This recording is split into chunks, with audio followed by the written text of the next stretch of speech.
What is up, everyone? Welcome into MLB DFS Live for Thursday, July 30th. I'm your host, Ben Hassler, joined by Justin Bales. The stream is not ending. I accidentally had the ending screen up for a minute there.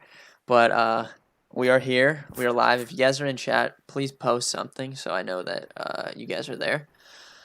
We have a pretty fun slate, I would say, tonight. We're going to go ahead and get right into things because we got a lot to cover. And then Bales and I got to head out. I got to do MLB final thoughts. Got to do an NBA core for our subscribers. NBA's back tonight. Excited for that. We're going to have an NBA podcast up tomorrow morning at some point. So that will be up for you guys talking about the slate tomorrow. And then, we got to handle the rest of MLB tonight. So we're going to get right into things. As always, shout out to our sponsor, SuperDraft. You can head over to superdraft.io and join using the promo code KARMA. We had a really good night on SuperDraft last night. It's really fun. A different way to play fantasy, no salary cap, and they added multipliers. So you can play whoever you want. So be sure to head over there and sign up. Starting at pitcher, Bales. So really the big conversation for this slate, in my opinion, especially on DraftKings where you get to play two pitchers, it's whether or not you want to play Shane Bieber. Most nights, I would say I would never be considering Shane Bieber in cash against the Twins. But tonight, there's just not a lot of options, right? Last night, we had all these aces. Tonight, not so much. I like Dinelson Lamet a lot, but I wouldn't consider him an ace yet. I like Ross Stripling if they're going to let him pitch, but these are not the kind of pitchers that we had last night. So I do think it's a conversation, especially when you factor in he should probably be 11.5, I would say, and he's 9,800. So being sub 10K really affects it for me. I just think it's too cheap for him, even in a tough matchup. He looked really, really good in that first start, better than he did last year. Pitcher List has a stat, which is called strikes plus swinging strikes, and he had a 40% rate of that in this first start, which is absolutely insane. So I don't know. I'm probably going to play him in cash. I'm not going to say I'm not going to worry about it, but I'm probably going to play him just because the way his salary set up on DK, it's pretty easy to fit him in. Yeah, look at who's above him. Like, Happ is the most expensive pitcher on the slate. I get that he gets Baltimore, but come on. At what point in time, I don't care who they're throwing against, Shane Bieber should never be cheaper than Happ. It just doesn't make any sense. Yeah, exactly. I worry about Bieber and cash. Don't get me wrong. I don't think you have to use him, but I get exactly what you're saying. And him under 10K it's a steal. I still feel a little bit burned by Carlos Martinez, but at the same time, we shouldn't pretend like Carlos Martinez and Shane Bieber are on the same level. You know what I mean? Clearly Shane Bieber is better and can handle that offense better. So I'm not as worried there. Yeah, Ozzy and Zach say they appreciate us with the busy times being back with both sports going on. Thank you guys so much for watching. We appreciate the support. So outside of Bieber, you have this jumbled mid-tier. We have Dylan Bundy against Seattle, Dinelson Lamet against the Giants, and then we have Ross Stripling against the Diamondbacks. I think these are where I'm assuming that in cash, most people are probably going to play Bundy and Lamet. That would be my guess. At least as for the highest owned. I don't think Bieber's going to have no ownership, but I think he's probably going to be 20 to 25. I think Bundy will be higher than him, and I think Lamet will probably be right around whatever Bieber is. So I think the highest owned pairing is going to be Lamet and Bundy, but I'm probably going to be choosing between one of them. I really like Bundy in his first start. I don't want to play him as chalk, though. The Mariners are going to send out probably 6 lefties against him. And he still allowed a lot of fly balls in that first start, so it's just whether or not he gets the good fortune and they don't leave the yard. I think Lamet is better than Bundy. I think he's a little bit higher upside, but there's a legit chance he pitches 5 innings or less. We kind of dug this up in Discord earlier today, but Matt found an article where they were talking about the manager was talking about how he feels like he left Lamet in a little bit too long in his last start, and he also. Last night, Kirby Yates and Pagan both didn't pitch. So the Padres are going to be ready to get to the bullpen today. So I'm assuming he's probably going to go 5 innings. So I don't like that for cash.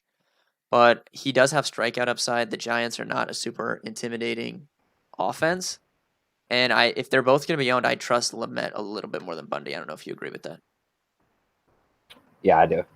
I'm not like a huge Bundy fan. Real good call against Oakland, but over the long run, it's not like I think he's like an elite pitcher or anything. Yeah, so I think in my article, just went live, dfscover.com. Go read that. Read Bales' GPP article as well. I ranked them Lamet, Bundy, Stripling for cash, and for tournaments, Lamet, Stripling, Bundy in that order. Yeah, I like that. I can't imagine in tournaments playing Dylan Bundy at Yeah, 8,200 as chalk. yeah, it's I definitely don't want to do scary. that. Stripling, I think, is an interesting one because they let him throw over 90 pitches last start. They are going to be missing Joe Kelly tonight, I think, from the suspension. He appealed. Do you know if he can pitch or not? Because I know I he was able to pitch last night because he appealed it. I don't know if he can pitch tonight or if they're still waiting for like an official I don't suspension. know. I'm gonna have to figure it out before I throw Stripling out there because if you remember last year, like Stripling threw like no more than 50 pitches a game. Yeah, they just never let him throw, which is kind of the theme with a lot of the Dodgers guys. But Garrett asked a good question. So why not Bieber and GPP and Lamet, Bunny, and Cash if ownership's going that way? For one, I was talking to Bales about this before we started the stream. It's not even like that. It's just the fact that like it's so easy to fit Bieber in. Like he's 9,800, and I can easily get to him with the pricing. So I don't have to worry about the price. And if you're telling me basically no salary if I'm picking Bieber or Bundy, like I don't care who Bieber's playing. I'm just gonna pick him because I think I would probably put him top 5 in the league. I think you have DeGrom, you have Garrett Cole, Max is up there. Scherzer. Yeah, Max is up there, but I mean after that 3, if you're taking Sale out, you're taking Verlander out. I mean Bieber's right up there in the top 5 for me, and he's really good. So if I can easily fit him in, I'm gonna play him. Another guy that I like for GPPs is Steven Matz. I know you like him as well, Bill. So I'll let you go into that a little bit. Well, I mean, first off, if you don't know Matt's splits, it's been a thing his entire career. He's just dominant at home, and he isn't very good on the road. But if you look at his stuff this season, I mean, take a 1-game sample size with a grain of salt. But he didn't throw a single slider in that game. He changed his pitch mix to only 3 pitches. He upped each of his other 3 ones. So if he's working on that, and usually you're not really going to throw sliders to right-handed batters, and Boston loaded up on righty. So I'm assuming he's going to keep the same pitch mix. His strikeout rate went over 30% in the first game, and I believe his swinging strike rate sat right around 15%, which is it's never been higher than or it's never been in double digits before in his career. So I feel like as long as he's not really throwing his slider, which is kind of weird, plus his velocity's up. So it just shows that, honestly, I believe Matt is getting better. But when you look at what he does at home, and it's a lot of righties, but I'm not overly scared of many batters in the Boston lineup. There's a few that I really don't want to mess around with. I'm sure Matt is really just going to try to pitch around them a little bit, but him at home, especially since Bundy's only like 100 more, he's not going to really get much ownership being in that tier with Stripling at 300 more too. So I'll take my shot on Matt's against what really is an offense that people are probably going to look at and remember last year, but isn't really that good anymore. Yeah, he also saw a big velo jump. I think he was almost 95 with his sinker, and last year it was 92. So that's working with the pitch mix changes. So I like that. I mean, I agree. Who are we really scared of in this Boston lineup? We've said this, I feel like, every stream, but outside of JD and Xander, I don't really know Yeah, that's who I'm about it. scared of. Yeah, there's nobody. And I broke down, so I looked at the Red Sox numbers against sinkers. JD crushes them, but nobody else really is that good against them. So I do think it sets up well for tournaments. And then the last guy I think you consider is Brady Singer just because he's throwing against the Tigers. I don't really know what to make of Brady Singer. He doesn't project to be as good as he was in that first start against the Indians, but he's also not bad. I mean, he was a pretty high pick in the draft. He was really fun to watch in college. He's just like a bulldog on the mound. He's super competitive. He's fun to watch. But really, it's just the matchup with the Tigers. And his price, I think you can look at him, but that's nothing more than GPPs. Do you have anyone else you want to talk about? Yeah, I'll add Robbie Ray to the mix. Everyone's favorite guy to hate just because he gets destroyed all the time. But now Robbie Ray is actually a really, really good pitcher, and his strikeout stuff is ridiculous. He's 7,100, so super cheap, and realistically, no one is going to play him against a dominant Dodgers offense. I mean, you're just kind of, it's another situation where you're just kind of taking your shot of a guy who has the ability to shut down an offense and can rack up more or less double-digit strikeouts. I think we pretty much saw that in his first game. He got destroyed, but still played decent because he had 7 strikeouts or something. So feel free to use him, but strictly tournaments. Yep, I agree. We'll move on to stacks. I think that it's very clear, which I wrote up in my article, that you're going Yankees and you're going Royals in cash games on DraftKings. The Royals price is stupid. It basically enables it to easily fit in a full Yankee stack. So that's the way that everyone's going to go. It's going to be a really chalky build tonight, and it's where you should go in cash and like your main lineup. But that's going to create a really fun situation for tournaments because you know the way that everyone's going to go, especially in single entries. Like tonight's a great night to join some single entry tournaments and play an actual GPP lineup because the overwhelming majority of those lineups in single entries are going to be people's cash lineups, which is going to be Yankees and Royals. So I think it's a really fun night for tournaments. Outside of Yankees and Royals, I like the Angels a little bit, which is kind of, I feel like, an obvious one with how they've been playing recently. The Dodgers against Robbie Ray, I think, are good for leverage. It's either going to be, I mean, I could see a situation where the Dodgers go off. I could see a situation where Robbie Ray strikes out 10. I could see a situation where Robbie Ray strikes out 10 and the Dodgers go off. Like it's really, it's really could go any way. So I'll always take the Dodgers lineup at low ownership. And I think the Twins, like if I'm play Bieber, I'm gonna have to have a twin stack at least in tournaments for a little bit of leverage as well. And then the other one I really like, I think I have them third in my articles, the Mets against Martin Perez. Yeah, you pretty much outlined anyone that I was looking at. Atlanta, Yarbrough is not really that bad either. I would take my shot there. Besides that, I think you pretty much outlined everyone that I would look at. Yeah, my main tournament lineup, I think I might go Mets and someone. I don't know. I'll have to play around with lineups after we get off this. Frank says he thinks Machado homers today. All right, Frank, I'll mark you down for a Machado call when we get to home Mark runs. it down. All right, we'll get to the positions now. If you guys have any questions on stacks or pitchers that we didn't cover, go ahead and ask. We'll start out at catcher. Once again, DraftKings, you're playing Salvador Perez. He is sub 3K again. Hasn't done much the last couple nights, but he did hit a home run earlier this week, and he just shouldn't be that cheap ever. I just don't get it. He bats in the cleanup spot generally for the Royals, and it's just too cheap. So you're going to play Salvador Perez in cash games. In tournaments, you can look at Gary Sanchez, but he has not been seeing the ball very well. So I don't know if I would want to include him as one of my Yankees players. So I think the guy for tournaments I like is Wilson Ramos from the Mets. Yeah, I'm good with that. Catch is pretty weak, honestly. Not much that I like because I don't really like Vasquez against Mats that much. I think you can play him because he has a catcher that just comes with a lot of power. But that's more or less it. If you want to play Severino, I guess, against Hap, feel free. But he's even up to 4K, but he's at least hitting fifth. So outside of that, I mean, Max Stassi, if he's in the lineup, he's only 2,300. But Perez is just head and shoulders above everyone else here for his price.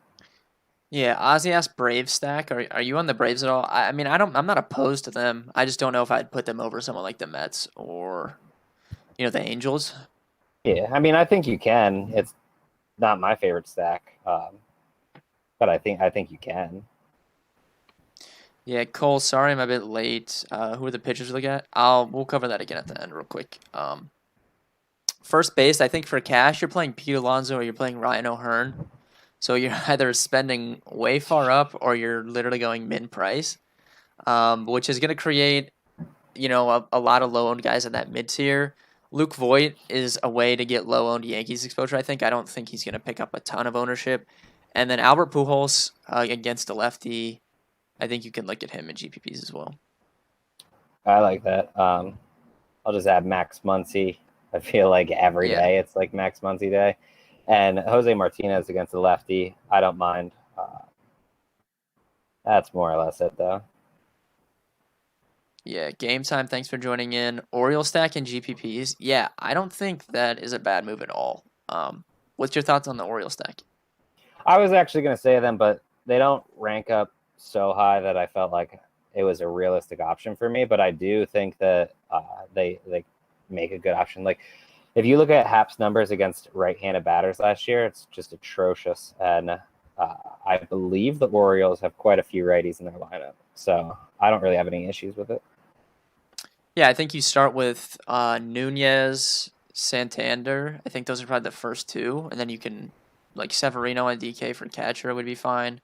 Alberto's hitting second, and really just Hayes. I mean, Yeah, there you go. Use 1 through 5, and you're good to go. yeah, it's not a bad move in tournaments at all. Concept Nunez 4 career home runs versus Hap. Yeah, Bales. I'm not a huge BVP guy, but he just lines up really well against left-handed pitching, so I really am not surprised to hear that number. All right, we'll move to second It base. makes sense. Yeah, yeah. Where are you looking at second base? DJ LeMahieu. I mean, it's going to be DJ LeMahieu and cash. You could go Whit Merrifield, but I feel like it's more or less LeMahieu for only 300 more, and it's not going to be that difficult to fit him.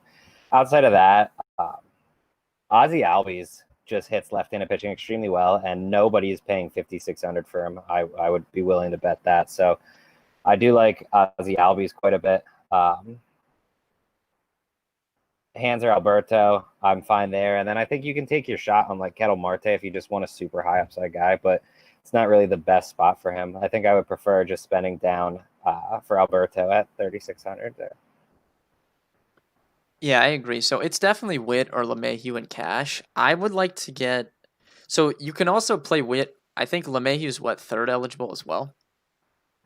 I think you could play. You could definitely play them both together. If picking one, I like LeMahieu a little bit more, but that's definitely the two guys. And then other than that, I would just probably use it to fill in my stacks. There's no one like I really like at second outside of those two cash game options. Third base is a little bit different. There's a lot of options I like at third. Starting with Anthony Rendon, I wrote it up in my article. His numbers against sinkers are it's absolutely insane, like literal video game numbers. So I would definitely be looking at him. I'm probably going to use him as my home run call. I'm just going to give that away now. So I'm just going to cheat and jump in front of Bales to make sure he doesn't pick him. But he's my favorite play in tournaments.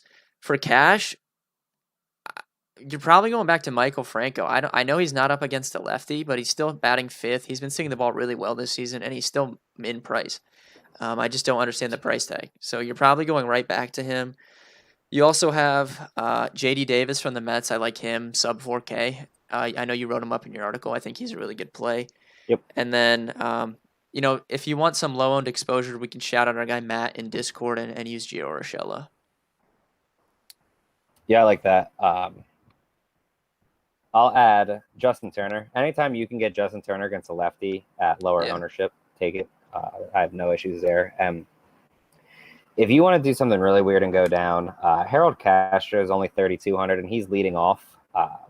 Doesn't really have the upside of other guys, but basically no one's going to play him, and he's been relatively consistent in terms of scoring fantasy points since joining the Tigers. So I don't hate it against Singer, who I like Singer, but don't get me wrong. At some point in time, he is going to get destroyed. It just kind of happens to rookies there. So I mean, I don't hate 3,200 for a leadoff hitter. Yeah, for sure. I mean, last night the Tigers actually got some ownership, and I don't see that happening tonight, so that's a little bit interesting. Shortstop, it's Gleyber Torres here in cash games. He did not homer last night, despite being in Camden Yards, so you could say that he's due for one tonight. He did hit one ball. He hit really hard. I remember that. So it's not like he was horrible. So I think you're looking at him. And then it's all spend of guys really. I like Fernando Tatis against Gossman. Gossman's probably gonna pitch like 4 innings, I would guess. But it's not like the Giants bullpen is overwhelmingly good either. Ahmed Rosario leading off for the Mets is a good play as well. And then if you need some cheap, Mondesi from the Royals down in the order, but I feel like he's going to turn around at some point, and I think he actually was able to get on base last night. So, that could be a good play. He's going to be low. That's a way to get low-owned Royals exposure because I don't think most people will play him. Yeah, I think people pretty much avoid him too. The good thing is if he gets on and he's on first and there's no one ahead of him, he scores 5 more because he's just going to steal. So, like, the upside's there. I more or less agree. I guess you could add Xander Bogaerts just because he hits left-handed pitching well, but I probably won't use him because I'll have so much Mets. But I think you pretty much outlined everyone else. It's not really a strong position. Yep, I agree. We'll move on to outfield. I mean, the chalk guys is going to be Stanton, Judge, and Soler. And if you don't have that, if you don't have that trio in cash, I don't really know. I don't have an explanation as to why you wouldn't play those 3 in cash. I think that's definitely the move today. It's going to make everyone else low owned. So I think Yoenis Cespedes is a fantastic play in tournaments. Trent Grisham, you wrote him up as well. I think he's a good play. JD Martinez, even though I like Mats, if there's someone I'm going to play from the Red Sox, it's going to be JD. He definitely could homer, once or twice tonight. And then I don't mind Santander from the Orioles, who we mentioned earlier. Yeah, I'm good with that. I added Kristen Stewart too to my article. That's just a really low-owned guy that does come with some upside. I mean, outside of that, like the obvious guys are so obvious that basically everyone else is going to be a tournament play. Like Justin Upton's the same price as Soler. There's a great pivot there, especially against more or less a weak left-handed pitcher. You have guys like Chris Taylor who could take on Robbie Ray. The Orioles guys that we talked about, we're fine with them. I mean, there's just like a lot of really strong pivot options out in the outfield just because more or less exactly where the chalk's going to go. Yep, Jack says low and Duvall and Riley have ISOs around 500 against lefties at home. Yeah, that fits with that Brave stack Ozzy was asking about, so I don't mind that. Thank you guys for tuning in. We're going to get to home run calls in a minute, but we really appreciate the support. If you guys stop by the stream and you're watching dfscover.com, you have no reason not to check out the free website, all of our free articles. Obviously, the streams are free as well, and the memberships are really affordable. I would highly suggest checking it out if you guys are interested in such. Any NBA content tonight, Garrett? Nothing for the slate tonight outside of I'm gonna have a core for anyone that has a membership. Bales, I think, is gonna have a core as well. Tomorrow I'll have an article. Tomorrow I'll probably have an article, final thoughts, and we're gonna have a podcast, and then that'll be the general schedule for NBA as well. Like it'll be like a normal, like it was back during NBA season. I think we're gonna do the NBA pod around 10. So, like 10:30, 10:45. The NBA pod will be up on YouTube. I'll tweet it out. Who do we like tonight? Lakers or Clippers? Bales, who you get? Lakers. Yeah, I get the Lakers as well. I think they need to win this game pretty bad. So I'm gonna take the Lakers. Give me your Clippers home run don't call. have Lou either. Yeah, they don't have Montrezl Harrell either. Yeah, it's if the Clippers beat the Lakers tonight, it's gonna be a pretty long run in this season for the Lakers. Yeah. All right, give me your home run call for today. I already gave mine away in rundown. I'll go Anthony Santander. All right, I like that one. I like that. Like I said, thank you guys very much for watching. We appreciate it. If you guys need anything else, you can hit us on Twitter or in Discord. And I will not be on MLB stream tomorrow, but I'll see you guys on the NBA pod. And I'll still have an article and everything else. So see you guys the next time I see you.